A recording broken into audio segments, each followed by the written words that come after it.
Hi, my name is Matt Strain. I'm glad you found me. I'm excited. I've been doing these sessions to help people understand how they can engage with AI. I've been in and around technology my whole life. Last several years have been deeper in AI, particularly around creativity. And recently I've started doing these weekly sessions to sort of introduce regular people to what AI is and how they can use it to make their life a little more enjoyable, a little more creative. So welcome, no matter how you found me, and I would love to know. But enjoy, looking forward to feedback. Thank you for coming. And in case you're curious, this behind me is ChatGPT running and trying to explain why you should spend your lunch hour or another hour in about 10 minutes listening to this presentation.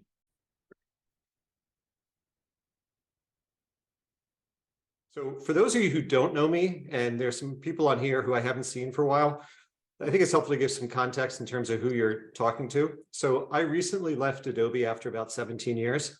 I was in the research team for the last 7 years, working with a lot of the AI researchers who were behind this technology. I also started off running digital marketing for Adobe, so I have some experience on the marketing side of things. The last year, I spent a lot of time as treasurer of PhotoKids, which is one of my favorite nonprofits. Early on, I was with Alta Vista, which was one of the early search companies. Did not have quite the same trajectory as Google, but so I have some of that search background. Then my first 10 years were with Apple. And the folks on the screen, where if you know me from LinkedIn or Facebook, we've got Sawyer on the left, who's a freshman in college. Flannery's about to graduate college with an English degree. And on the bottom left, you've got Mary, who's in my upright on the screen. Mary and I have been together for the last 4 years, and she features throughout a lot of the thread in this presentation. That's her amazing daughter, Kiana, in the middle. And to the bottom right, if you're connected to me on Facebook, you know about Monk's entire trajectory. So by the end of the hour, my goal is that you understand how to use AI today. And I'm already psyched that we have one person who started using it this morning. You've got some interest and comfort going deeper, and you just have more confidence around the topic. Let me quickly go through the plan for today so you know what you're getting into. We're going to start with a lighthearted look at a cocktail book that I generated completely with Gen AI based on the intersection of Chinese medicine and mixology. We're then going to look at the major apps. There's a whole world of apps. We're only going to pick the top 4, so you're comfortable going forward with those. We're going to spend a fair amount of time looking at prompts and examples. And I really think this is the most important part, because if you understand how to create a great prompt, you'll have a fantastic, engaging, creative experience. If not, not so much. And we'll wrap up with a discussion, high-level discussion of the risks and opportunities from the short to the long term. So I had a very brief micro moment of fame about 3 weeks ago, where I showed up in an article in the New York Times that was titled 35 Ways Real People Are Using AI Right Now. So it was very validating to know that I was in fact a real person. And this came from a book that I was making for Mary for Valentine's Day. And what they wrote up was Mr. Strain, which I like to be called Mr. Strain, which is why I'm going to read this. Mr. Strain used ChatGPT to create a custom book of cocktails based on the tenets of traditional Chinese medicine, written in the style of the J. Peterman catalog. He took the idea further the next day using Dall-E to generate images of the cocktails for the final book, which he gave to his girlfriend on Valentine's Day. So how did this come about? Well, it started off with 2 acupuncturists walking into a bar. Mary had just finished an all-day acupuncture training in Oakland, was going out to a bar in Oakland with a friend of hers. She called me, said, we're meeting at this bar, why don't you hop in Uber and come over? Which I did. So I got in the Uber, and literally this was the driver just before Valentine's Day, still driving in a plastic bag in his Uber, which was kind of freaky. So when Mary called and said, can we have a cocktail waiting for you? I said, hang on for just a minute. And being more than a little geeky, I fired up ChatGPT and I started asking it, create a tasty cocktail based on the tenets of Chinese medicine. And within 3 seconds, it came back with the yin yang harmony cocktail, including a list of ingredients. And I'm like, that's pretty cool. So I then went back and I needed to name this thing when I said I wanted it. So I asked it for terms in Chinese medicine that sound most like a cocktail. And it came back with a list of 10 of those. I then knew enough about Chinese medicine to know that not all of these ingredients would be tasty in a cocktail. So I asked it which ingredients would be tastiest. And it came up with a list of the ingredients, the description, and what their property was in Chinese medicine. So then I'm like, okay, put it in a table. And in the back of the taxi, it puts this in a table for me. So then from there, and this is one of the things I love about ChatGPT, I wouldn't have thought of this or thought about the comparison between Chinese and Western palates had I not been going through this. But I'm like, does someone who's used to a Chinese diet like the same things as somebody who's used to an American diet? So I went down this path of comparing taste profiles and so forth between the two cultures.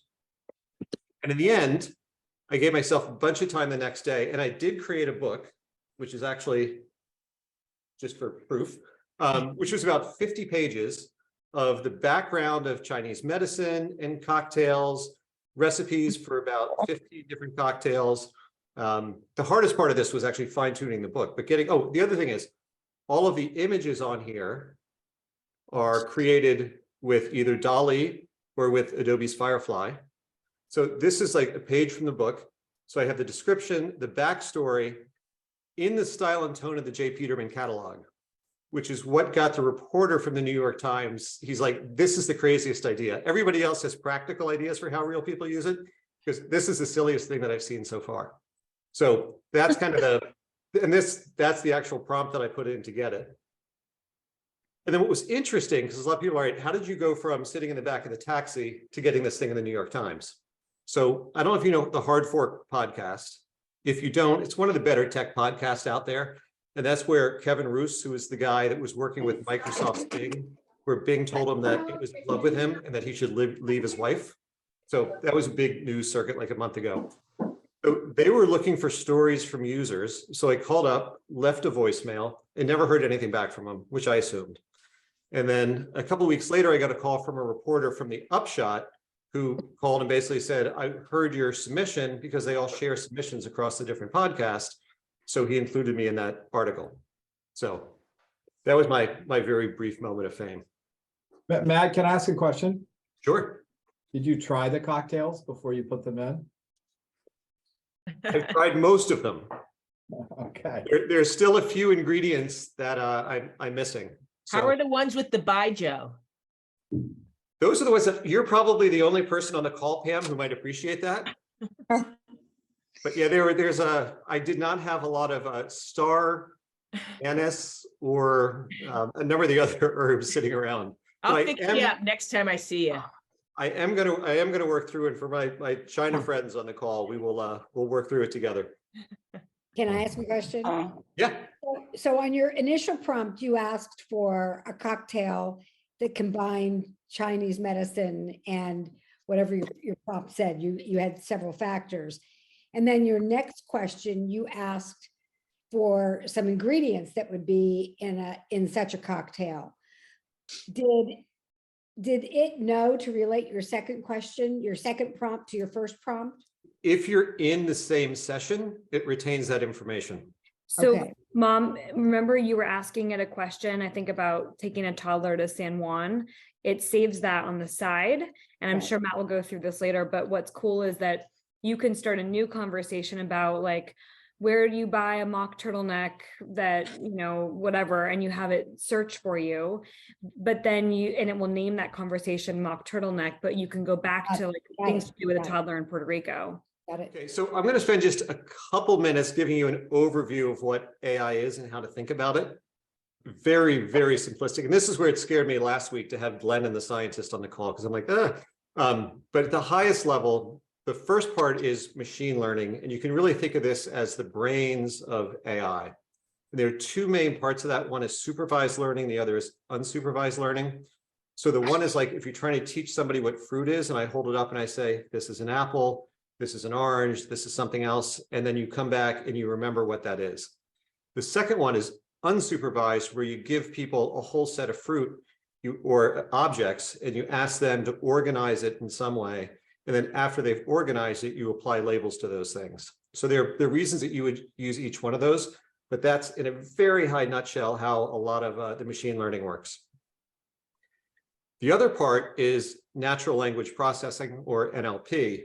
And this is really the science of trying to understand text and speech, right? So that has to do with the different linguistic patterns by language, intonation, emotion, and that analysis for how do you take a chunk of text and understand all the different elements of it. The same thing for spoken word.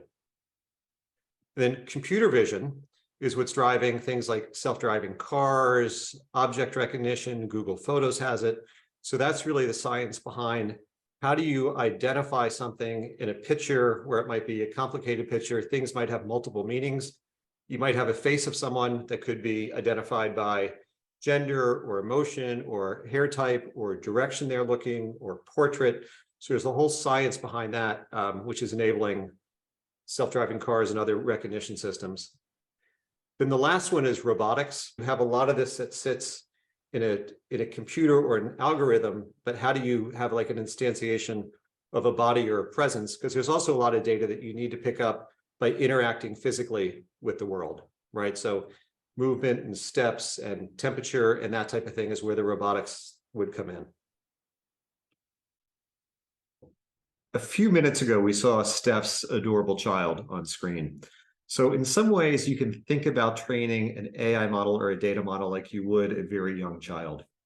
So for the most part, the more experiences and the more data that you pump into that brain, the better off you're going to be. But you also need to get a diversity of different experiences of different data types. So the next couple of slides, we're going to walk through a way of just thinking about what variation and diversity means in a data set in terms of the way that you train a model. Because obviously, much like a child, if you don't give it a diverse set of experiences, it's only going to learn so much. So one of the things that's really important when interacting with one of these models is to understand what its cultural context is, what its background is, and what the training data is. So with that, let me continue. So I asked ChatGPT to give us a taxonomy of all different kinds of text. And within 3 seconds, it came up with something like this. So this gives you a sense. I mean, there's a massive amount of diversity of what needs to be taken into one of these large language models. The obvious things are like newspaper articles and novels and academic publications.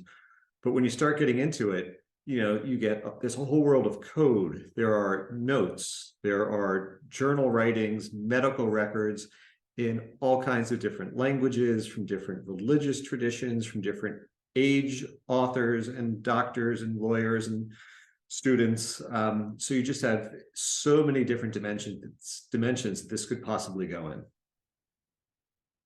So then imagine taking all of those different types of writing and mapping them against every language, geography, political perspectives, genders, races, making sure you've got religious coverage. You want people writing of all different ages. So when you start combining all those different kinds of writing and all the different parameters on inputs and diversity that you want, you start seeing where it becomes a massive and very expensive project. One of the things that was surprising to me working in the research lab was actually seeing how this research is developed. So a lot of it starts in universities or in corporate research labs, where a scientist has an idea, they start working on it, they need to get their initial data set. In many cases, for example, if it deals with people, they'll go into the company cafeteria and take some pictures or take some photos or things that they have readily available, start testing on that. Then as the research evolves, they'll get larger and larger data sets.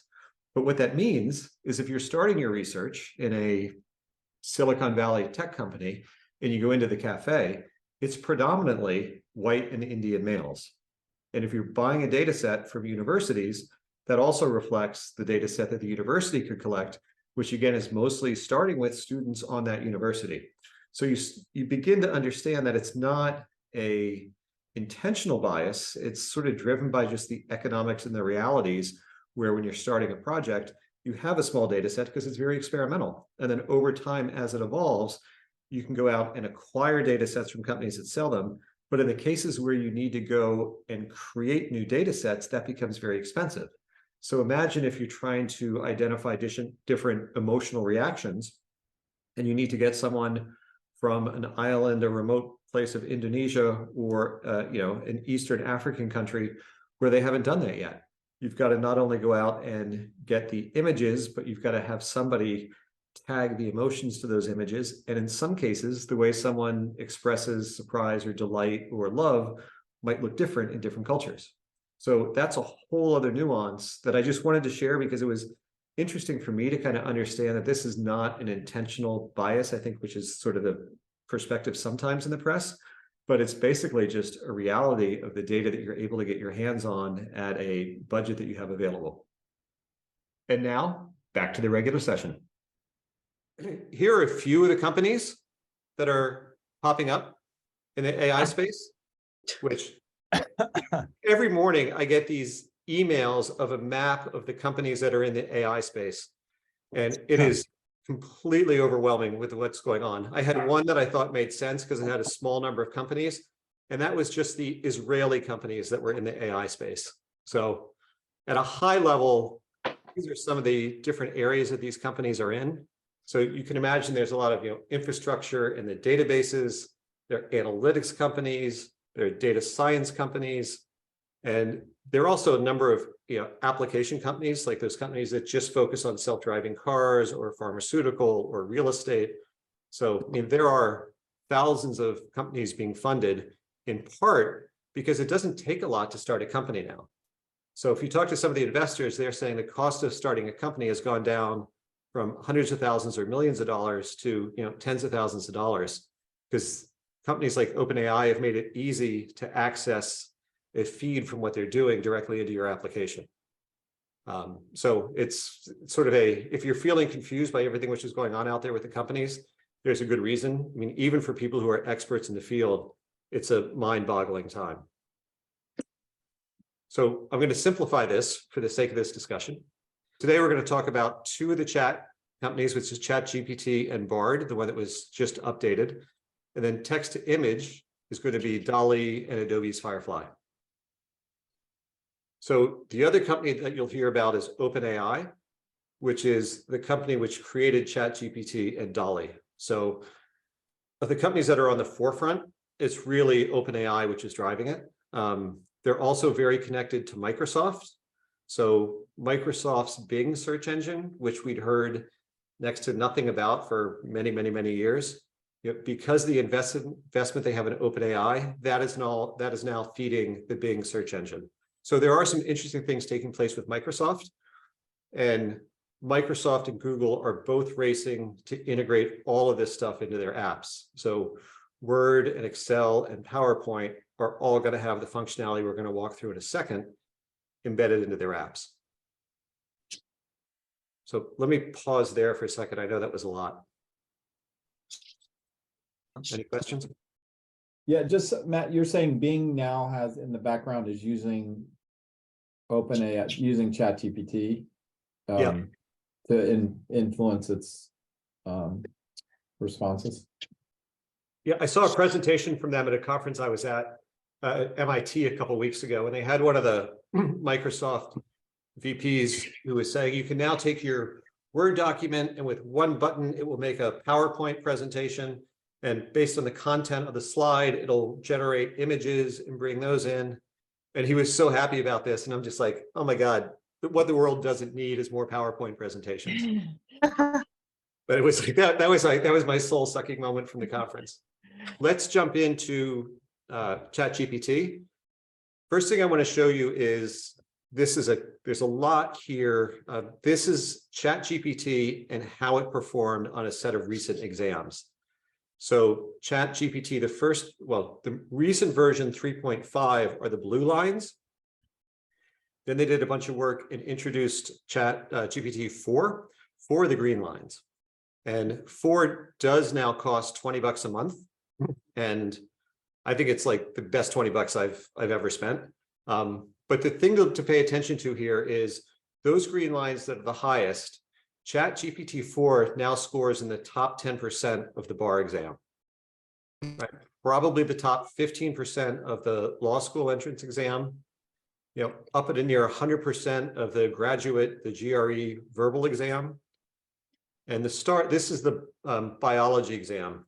And this is the one that Bill Gates said, when this thing is able to do well and score a 5 on the AP biology exam, which it did, that's when he's going to start paying attention to these new large language models and what's happening with chat. And the reason he said that with the biology exam was, unlike some of the others where you could memorize and then repeat back, the biology exam really requires you to be able to synthesize information from a bunch of different parts of the curriculum. So it's not where you can just repeat something back or you have access to the encyclopedia. It has to actually generate some original, interesting thought to come up with it. So he had estimated this was going to take 2 to 3 years to get there, and it happened in about 4 months. That was one of the wake-up calls where he's like, okay, there's something happening here much faster than we thought it was going to. So I did say there was going to be a Mother's Day element to this. And I tried hard to come up with images for Mother's Day. This is really the best I did, but it was kind of cute. So let me do this. Let me pop over for just a second, actually into GPT, so you can see what I pre-populated a little of this. So this was actually, before we got on, I went in because I'm a terrible typist, so I won't take you through that embarrassing moment. But I typed in what happened May 14th, 1938, which is my mom's birthday, which conveniently also falls on Mother's Day.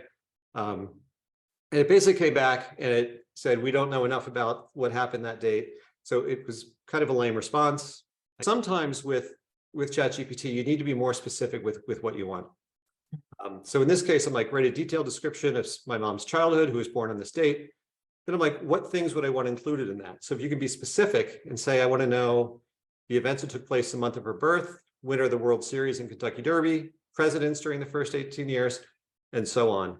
And it came back with this really fun paragraph. This is when she was born, a time of significant global tension and change. And it walked through each of those things in, sort of a nice paragraph. And then I also said, that's kind of interesting, because I was also thinking of things that I could talk to her about on Mother's Day, right? Things that might spark a discussion, or I could give to the kids.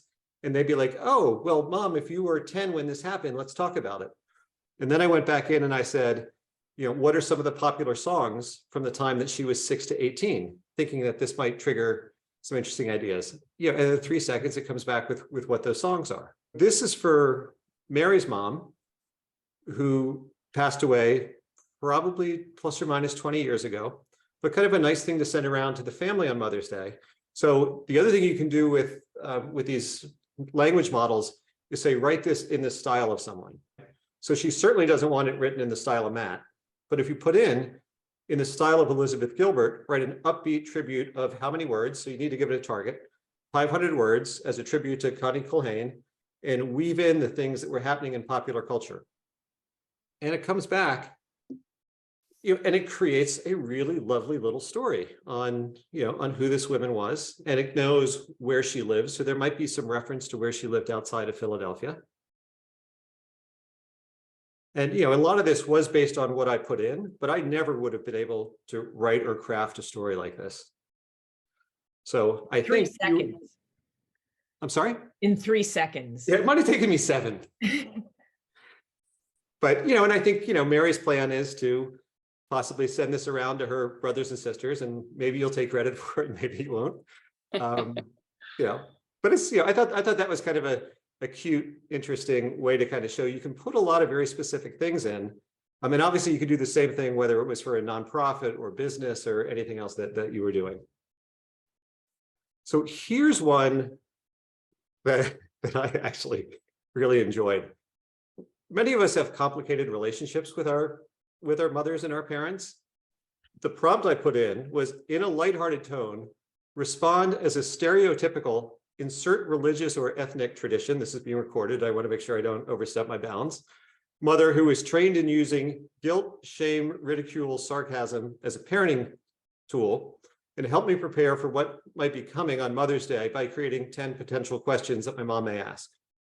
So The other thing you can do with some of these things, just a little geeky, if you do put something in the carrots, you can then down below just have a little reference. So you can have one prompt and modify this if you want to focus on guilt or shame or ridicule, depending on what your situation is.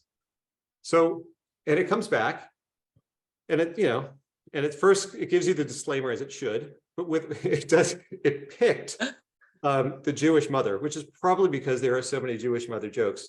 For the record, I did not say pick Jewish mother. It did that on its own. And, you know, it comes back with these, well, one, the preface that this is a stereotype, but it comes back with, you know, oh, so you finally remembered it's Mother's Day. Huh, what a miracle. You know, I've only been your mother for your entire life. You know, so it kind of goes through there. Actually, the last one is, so should I start planning now for my own surprise party next year? You finally remember it's Mother's Day without a hint. It's funny. So then you can modify it, you know, if you want like Jerry Seinfeld or you want something else there.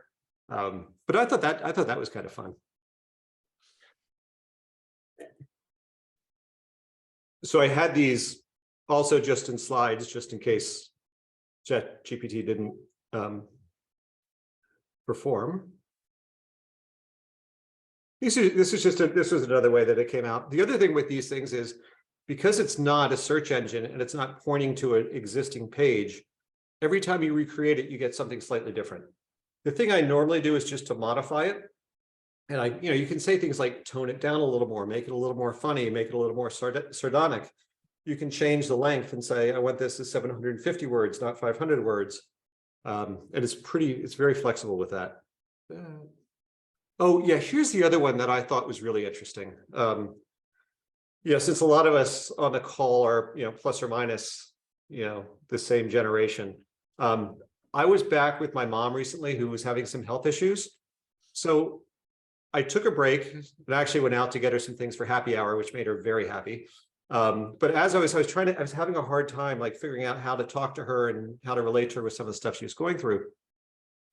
So I typed into ChatGPT. I have an 84-year-old mom who's suffering from Parkinson's. It's hard. Her memory is slipping. There are hallucinations.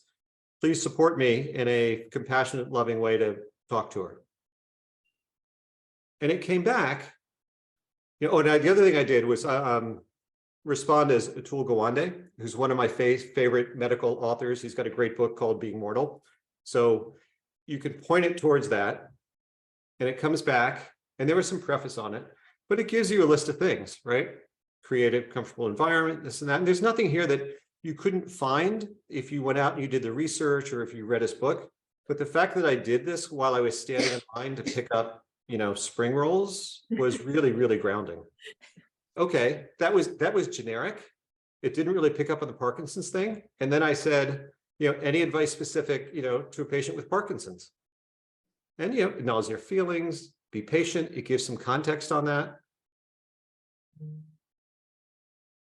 So, this kind of gives you, I won't read through it, but, and this is just one specific case, right? The other thing which I did with this was you can take a whole series of drugs, right? Because you get to that age in that situation, you just have this, this whole basket of drugs that you take.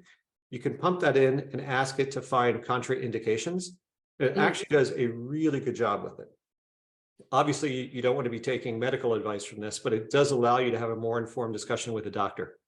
So, from what I've read from doctors, some doctors are actually using this as a source of a second opinion when they're talking with patients. So they'll take their diagnosis, they'll put it in, they'll get a quick hit back to see if there's something else that they hadn't thought of. So in a lot of ways, it's really like using it as kind of an assistant or an intern or somebody who can just help you ideate and think through some of these things.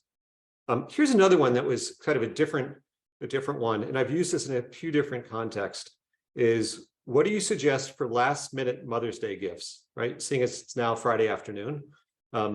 Please make recommendations based on her Western and Chinese horoscopes. And again, in the style of J. Peterman catalog, because it worked well for me before. Provide a range of recommendations with a backstory in the $50 to $200 range. And it came back with a little backstory on her Western and Chinese horoscope. And then it came back and it gave me a cozy comfort cashmere scarf, $80 from Nordstrom's, a little backstory on picture a snowy whatever in Edinburgh, a woman wrapped in cashmere. it came up with, the countryside teapot, the tiger necklace, the cross body bag. And then I'm like, okay, that's too much to read. Just put it in the table for me so I can see what it is. And it then gave me a listing of what these things were. I've also used this in a business example where I was talking to a company that wanted to figure out how to retain their top talent that was AI related. So I asked them to come up with gift recommendations based on the personality profile of that person's specific job. And it actually did a surprisingly good job on that. So here's one more that I thought was interesting. This weekend, Mary and I actually thought we were going to be going from Ohio for my daughter's graduation to a wedding in St. Louis. So we started, sort of doing what I would do, is looking around and trying to find places to go. And then I went to ChatGPT and I went through and I said, draft a 5-day itinerary driving from Columbus to St. Louis. And so there are two ways you could do it. You can either cram it all into one prompt, which is not the best practice, or you can do it sequentially. So in this case, I just did it prompt by prompt. I said, okay, optimize for great food, culture, and adventure. And then I said for food, prioritize innovative local cuisine by award-winning chefs. And I quickly realized that you had to include at least one healthy option every 2 days. And then recommendations on places to stay. Had to refine that. All right, prioritize boutique hotels, but not over a certain price. And then said, please keep the driving to less than 2.5 hours a day. Include that in the itinerary. And then it was kind of stuffy. So I'm like, rewrite these recommendations as if you're Anthony Bourdain. And then suggestions for cocktail bars. And this is what it came back with. An example on the second day, right? Have breakfast at the Butter Cafe, a popular spot known for locally sourced ingredients, where to drive, what to do there. In the evening, these different places. And I checked them out and they were all pretty good. Had I wanted to, I could have had it, do a paragraph on each of these or provide any more information. Matt, can I ask a question? Sure. Why do the prompts separately? Why not put it all into the one? What's the difference? That's a good question. Honestly, I haven't found that much of a difference. I think it's more if you have a very complex prompt, it's like any problem, right? If you break it into parts, you can tell where the failure is. So if you have a complex prompt and there's something in there which is throwing it off, you won't know where it is. So if you do a step, and that's the other thing you can do with ChatGPT and these things is if you have a complex problem, you can ask it to break down the steps. And I'll get to this later, but you can also ask it to optimize your prompt. So you can get a little meta on this thing and say, here's the prompt. How would you suggest I optimize this to get the best result? Which is actually pretty cool. Yeah. If you're going through something, you can also say, is there anything that I should have asked that I forgot to ask? And it'll come back. It'll be like, oh, Brewer's driving his Tesla. He needs to know where to stop to charge along the way, right? So it will prompt you with things that you might have forgotten or how to make that prompt better. If I may, along these lines, and forgive me if this is further down the road or whatever, but you're familiar. We've mentioned this auto GPT functionality, which is that essentially kind of helping you do multi-prompt series automatically? And do we have can we have access to it, or do you have to be a company to do that? That is what it does. And what Brewer's talking about is auto GPT essentially allows you to put a sort of higher order goal, and it will pull together a sequence of different prompts to achieve that goal. I don't know how you get access to it. I think you can, but there's probably it's probably a rougher developer experience. Yeah. So I think you can get access, but it's going to cost money and require some developer time. Yeah. Thank you. So a couple other ones that are just fun, and I pulled these off the OpenAI site. This one is explain the plot of Cinderella in a sentence where each word begins with the next letter in the alphabet from A to Z. Pam, you probably could do this in about 7 seconds. But, a beautiful Cinderella dwelling eagerly, finally gains happiness, inspiring jealous kin. I mean, it's pretty good. Wow. Yeah. And then here's the other one. So ChatGPT can take an image as input. They turned it off, but they have the capability. So you can take a picture of your fridge or ingredients and say, what can I make with these ingredients? And it comes up with the list of those things. You can then ask it for the recipe and it gives you the recipe. It's crazy. I want to go ahead and show you Bard. So that was all ChatGPT we looked at. Bard has some similarities. And I won't go through a lot because the results are similar. They're not quite as good yet as what ChatGPT has, but the same thing, a single line, type it in. Bard has the advantage of being able to search websites. So you could say something like, do an analysis of this company or whatever, and point it to a website and it will reference that. What is kind of freaky, and this is available today, since I left Adobe and we were all Microsoft, I've gone to almost all Google, and I'm a huge Google Docs user, but this one here just came up after their conference the other day. Help me write. This is today in Google Docs. Letter to the kids' school explaining why my son was sick. Boom.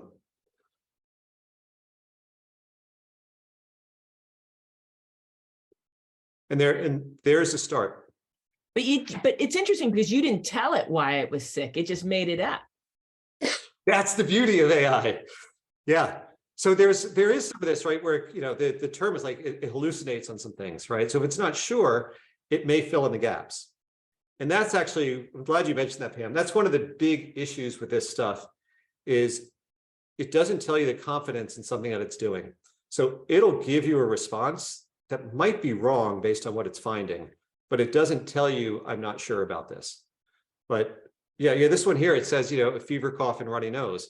It may be that that's the most common excuse, and that's why it puts it in. You can also, in some of these cases, this is just the auto. You can ask it why it came up with that. You can say, how come you pick this? And some people have said you can also put in, don't make things up. But this is a good example where, I would take this as a starting point, right? And I think it's really interesting for people who aren't confident in their writing, or where English is a second language, and they need to write something and they need some structure. And, this kind of letter and a lot of these where it references, millions of these letters have been written. So it's very easy for the algorithm to go out and find something like this, or a proposal, or a, job offer, or a job description where there's a consistent format for it. But the other thing you can do with this now is under refine, you can formalize it, shorten it, or elaborate it, right? So if you need something to be longer or shorter. So you can expect to see this baked into all of the tools that Google has, all of the tools that Microsoft has. Does it do something similar for its spreadsheet? Yeah. Because I have been in it. I didn't see it yet in Google Sheets, but it's coming, right? So basically, Google had their big annual conference on Tuesday and announced a whole string of these things, and they're just starting to roll them out. So for a spreadsheet, then what would a prompt be that it would give you a whole spreadsheet with all the calculations and everything? It's probably more the analysis side. Okay. Where if you had a financial spreadsheet over multiple, and I did this with donors. So for the nonprofit I work with, I anonymized the donors. I copied the donor history over the last 6 years, and I just copied it out of the Google Sheets, pasted it rough text into ChatGPT, and said, give me insights. And it came back and it said, you have 5 categories of donors. It did all the summaries and stuff you would expect, but it said you have 5 categories of donors. One who's given once, but not subsequently, one large donor. Smaller donors who have given consistently, somewhere it's been increasing and somewhere it's decreasing. And then I said, that's interesting. And it told me which they were. And I said, could you draft a letter appropriate for each of those? Right. So it said, dear Mary, thank you for your consistent, donation over the years, or thank you so-and-so for that large donation you gave us 3 years ago. We did a lot with it. The kids are happy, blah, blah, blah. We'd like to reintroduce you to what's happened since you donated last. Right, which is pretty advanced. It was a subtle, appropriate way to go out. And then I said, write these letters, and it started churning out each of the different letters. Wow. And that was just by taking a spreadsheet that had donor name, right, at the top and year. I didn't pre-train it on this is what I want you to do or dig into it. So that's where you do need to be a little bit careful, because you're putting data into the system that might not be public. But if you anonymize it and follow decent data hygiene, it's interesting to try. Now we're going to move on to the text to image generators. This is Dall-E, which you may have heard about or signed up for. And the same thing here, where Dall-E is really straightforward. It's got a single line interface. So you really have to refine your prompt. The difference with the text to image stuff from the text chat is I get immediate value out of ChatGPT for a lot of the stuff that I just showed you. The image stuff is much more playful and creative. It might be better for an ideation, but particularly if you're a professional or a serious like small business, it's usually some of it isn't going to get right now to where you want to be. And what I'm going to do is I'll show you kind of what these two things look like, and then we'll pop into them. So Adobe's Firefly is basically, it takes a very different approach. So it still has a single line interface, and it still gives you back 4 responses when you type it in. But on the right-hand side, they have a whole set of guardrails and guides. So you can say, I want this in a steampunk look. I want it in a line art. I want it in a different format, landscape or square or whatever. And so this is, when I entered steampunk, you change this look of sort of a classic, sharp angle to something that starts to look a whole lot funkier.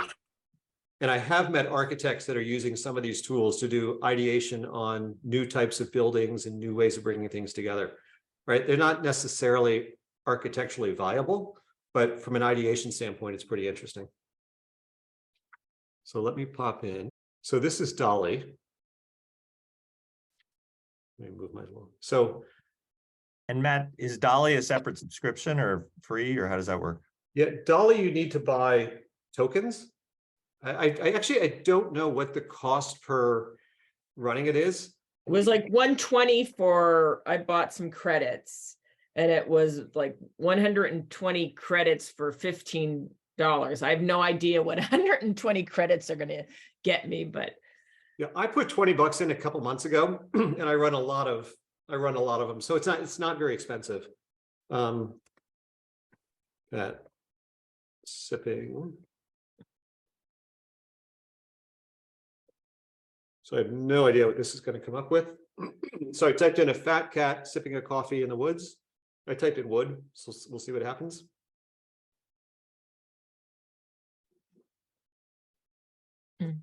So you see, you get a lot of variability. So now let's take that same one. Okay. Oh, so before I move off this, some of the stuff that I like a lot about Dall-E is you keep your whole history here. So, from my cocktail book, I have a lot of cocktails. And then if we come over to Firefly, the other thing to note with Firefly is, I know this technology because I just come from Adobe, but there's some really, really cool stuff that's happening here. So they've got the text to image, which we'll go to in a second. They also have a text effect. So this is kind of fun. So you can type in here and you say, this is the word, like my dog's name is Monk. And then you say like dog fur. And it will create a word in this with the fonts modified in that style.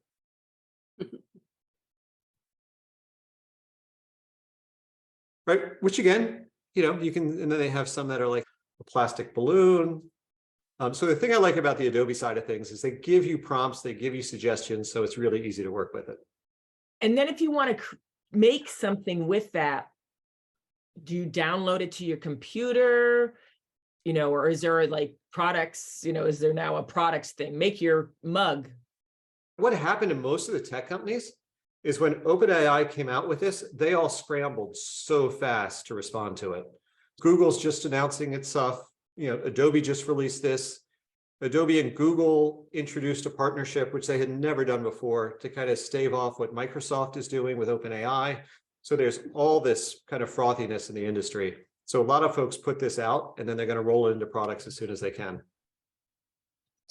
But if you do a photo, you can download it to your computer. Like if you edit Absolutely. the photo through it, or Yeah, that's a good point, Pam, where if you do it on Dall-E or many of the other ones, where what they've done is they've gone out and scoured the web and pulled in all the images, and they don't necessarily have rights to all those images. So that's a big deal right now, where the question of who has rights to some of these images that are created with Dall-E or Midjourney or some of the others, it's not clear. And on some of the stuff from Dall-E, you'll see like the watermark from Getty Images and some of the other big stock companies, which basically means that that image was trained on a licensed image that could have been one of, 100,000 images that went in to consolidate it. In the case of Adobe, one of the things that they've been pushing is everything in there is licensed, because they've got their own stock photography business. So you know what your rights usages are. If you create something and download it, you're free to use it. Where with Dall-E and others, it's a little bit unclear right now what the legal landscape is. So in this one here, if we just go in and type it in with Firefly,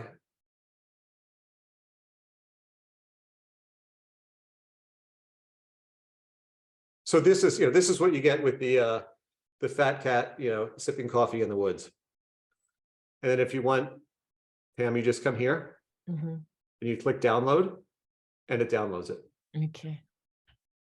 So any questions on that? Yeah, now, if you had a photograph of your own in your photos, could you input that in and then ask it to do things to your photo You can do that in Dall-E right now. in Dall-E? Yeah, So you could have a picture, say, of your mother or somebody and say, please convert this into a painting in the style of Picasso. yeah, I think the technical word is that it sucks right now for that kind of thing. I was trying to pull it just for the sake of time. I won't go back and do that, but there are some really good failures where, I tried to put like a whale jumping out of the water, and I had to try it a bunch of different ways. And I said, have a whale jumping out, and I had like a biplane half embedded in the water. And I'm like, where did that come from? So I'd say for both of those right now, what you just saw with Firefly, the range of Firefly is not quite as broad, but I think the quality is better, right? For the thing that I need, if you want something to put in a card or something fun, or to bring into like a business presentation or like a PowerPoint or something that you're doing, I would go to Firefly and do that. Dall-E still has, there's a lot of variation there. But being OpenAI, there will be some interesting things that come out of it. Hey, Matt. Yeah. Hi, my name's Tom Paper. I'm married to Eleanor Bigelow. And Hey, hi. And I'm interested in antique maps and antique illustrations. And I'm wondering what the state of the world as you know it is for identifying images as to what they are. I'm familiar. This is Dall-E example of how you can iterate on prompts in text to image. So this is a cat riding a bicycle, getting a little more specific, because you can actually put in, an illustration style or a photography style. And then if you go the next level, which is an illustration, but as a photograph, you start getting things that are much more fine-tuned. But it's still very hard to have this completely directed to what you want to do. Again, it's getting closer, but it's not getting specific. For those of you who know my dog and are Peaky Blinders fans, did a pretty good job of coming up with a Bernese Mountain Dog in the style of Peaky Blinders. Did not do so well with White Lotus. This got a little bit creepy. Yeah. White Lotus is after the date, right? You know what? You're right. You're right. Good catch on that. This pulls up some other ones. So this circles back to my cocktail party where I started, or my cocktails. When I typed in 2 female acupuncturists walk into an ultra modern colonial bar, Firefly up front on the top got pretty close, right? Dall-E at the bottom looks a little random, but it also shows that these models really do a lousy job with language and text because it just sort of combines and munges and merges text together. So you'll see some very odd text things coming out. And, like the second Dall-E image looks like two women walking into a closet. So much, much more variation in Dall-E, which depending on what you're doing might actually, so I've covered most of this in the prompts, and I just want to kind of go through and underscore when you're doing this, right? The more specific and focused you can be, the better your result. I think a lot of people who said they had really poor results with ChatGPT 3.5, it was really a result of they were novices and didn't know how to create a great prompt. So they asked it something very vague in general. It came back with a lame response, and they're like, I don't want to use this thing.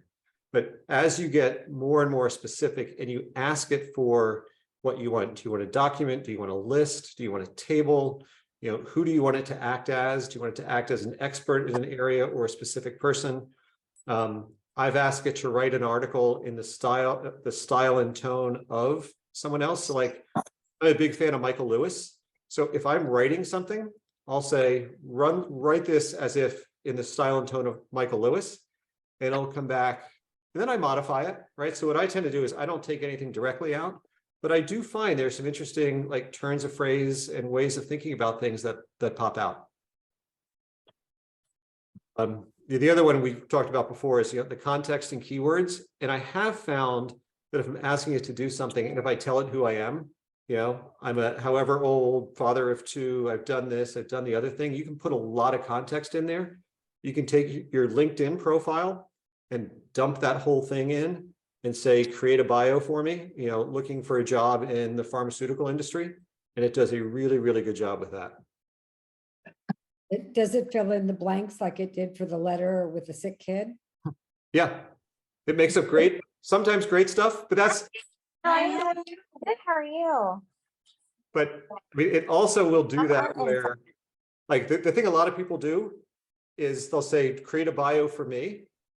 And, for most of us who aren't famous, it'll pull up your name. It'll populate a little bit that it can find in various places. And then it'll just make stuff up from somebody else that has your name from, it's said with great confidence that I graduated from Cal and I did this and so forth. And I'm like, none of that is true, but it doesn't tell you what's true and what's not. Politicians are going to love this.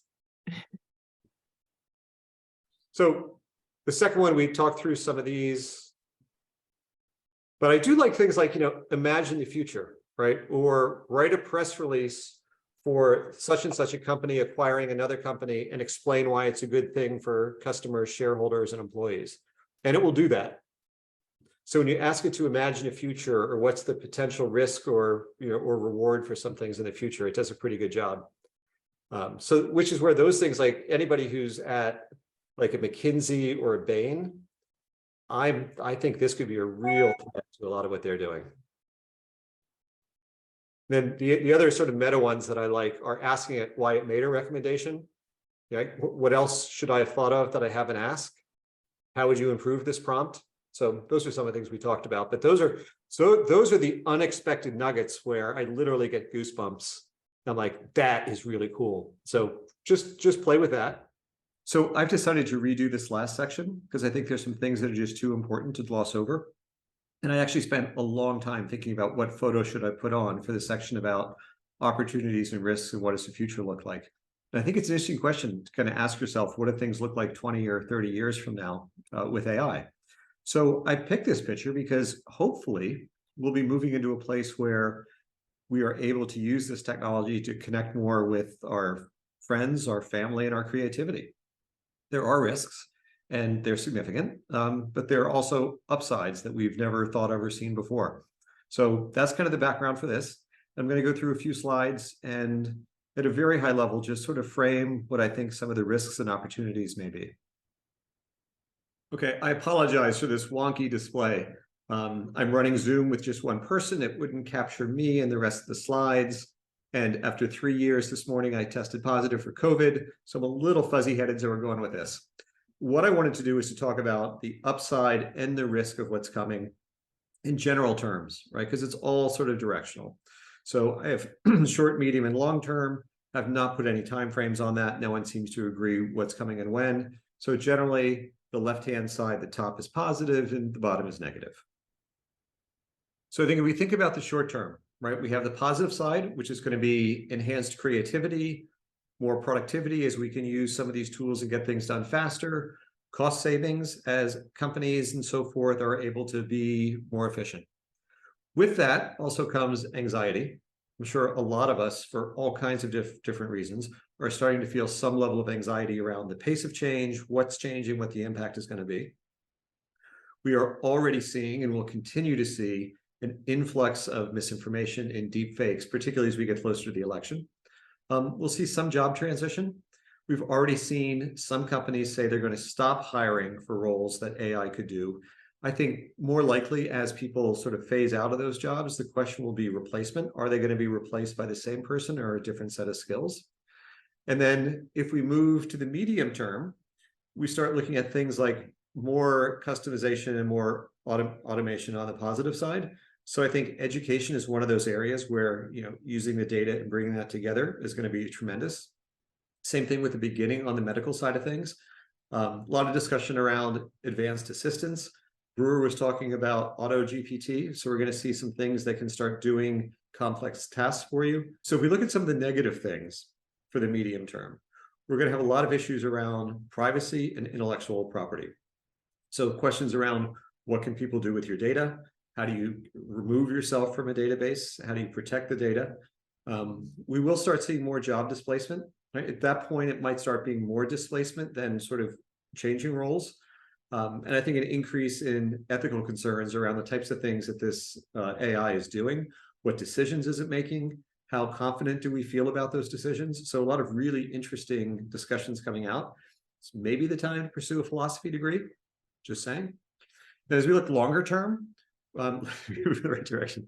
We've got some really exciting things happening where AI can help us with collaboration on climate. So prior to AI, a lot of us would have said that climate is one of the biggest risks. AI is one of the most certain ways to help us analyze massive amounts of highly complex data to come to some decisions about what we could and should do with the climate. Same thing with energy. Some of the development opportunities with the technology with medicine are absolutely amazing. Also like solving poverty, right? If we're able to make things more efficient, change the economic structure, there might be some opportunities to improve the situation for a lot of those people who've been traditionally left out. And then I'm intentionally blocking the dangerous ones. So the two main ones are loss of human skill. So we talked about it before with math and the calculator. And I think for a lot of people that actually their math skills did probably diminish. But I think that question of, as we can turn more and more over to AI, what does that mean for the things that we do, right? Is it a more creative life or is it who knows? And the last one is existential risk. So I was at a conference last week where Jeff Hinton, which many of you may have seen, he recently left Google. He was like a top AI scientist, said to be the godfather of AI. A very soft-spoken, non-dramatic, English scientist, said at the conference, we may be at the stage where biological intelligence is transitioning to digital intelligence. And with that, he basically said that those of us who, as Elon Musk said, communicate, through meat flaps, will lose out to those who can communicate 1 trillion times faster through digital technology. So with all that, right, I think two things. One thing I think, I have to go change the slide. So there are two things I want to leave you with. The first is a quote that's been making its rounds, is that AI won't replace your job, but a human using AI might. I think the discussion of people becoming prompt engineers is absolutely a thing. I saw an article the other day that said some companies are starting to pay $330,000 a year for people who are prompt engineers and can figure out how to use these things most efficiently. So I think for us and for our kids, that's an interesting concept. The second thing I would really urge everyone is to be curious, not judgmental. Be curious, creative. It's one of those things, you're not going to break it. It's not going to make fun of you. It's not going to ridicule you. So if you're wondering if one thing is better than another, try both, right? Don't spend too much money on it. Don't go like Bitcoin crazy, but don't be afraid to invest a few dollars or the cost of a glass of wine in a subscription to one of these tools. Open up, play with it, and also don't be judgmental. I think there are a lot of us, particularly as we've been around for a while, that we tend to try something, we dismiss it, we'll say such and such isn't for us. This is really a time where we need to lead and we need to decide what this technology means for society. And to do that, at least I believe we need to have a visceral hands-on connection with that. And with that, thank you for your hour. I hope you enjoyed it. I hope you learned something, and I hope you're inclined to go out and give this stuff a try. Thank you. The one thing I would ask is please send me feedback. I'd love to refine this, figure out what works, what doesn't work for you. If you have any questions, best way to reach me is email. And my name is Matt, last name is Strain. When I registered this, I was living in San Francisco. So thank you. Good luck. Have fun.